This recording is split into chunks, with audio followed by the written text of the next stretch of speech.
Членови на Штипскиот совет на млади и Фондацијата за развој на локалната заедница ја презентираа македонската историја и култура во Германија. Ние како представници од Македонија ја презентиравме идејата за Македонија и таа идеја која што се уште постоела уште во 1903 година, давајќи осврт на Илириденското востание, на значењето на Крушевскиот манифест.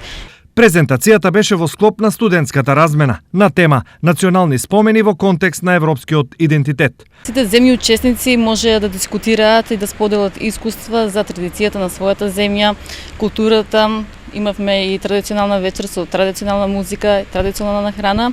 Исто така да подискутираме и за моменталните предизвици со кои што секоја земја се соочува, како и моменталните проблеми. Освен за презентација на културата и традицијата, младите од Штип имаа можности за други активности. Целиот проект се одвиваше во Вајмар, Германија, кој е град со многу голема историја, каде што имаше доста да се посети. Посетувавме разни музеи, имавме прилика да се запознаеме со историјата на Германија. Исто така имавме покрај едукативниот дел, имавме и забавен дел. Студентската размена се реализираше од 7 до 14 август, а во неа учествуваа 8 млади од Штип.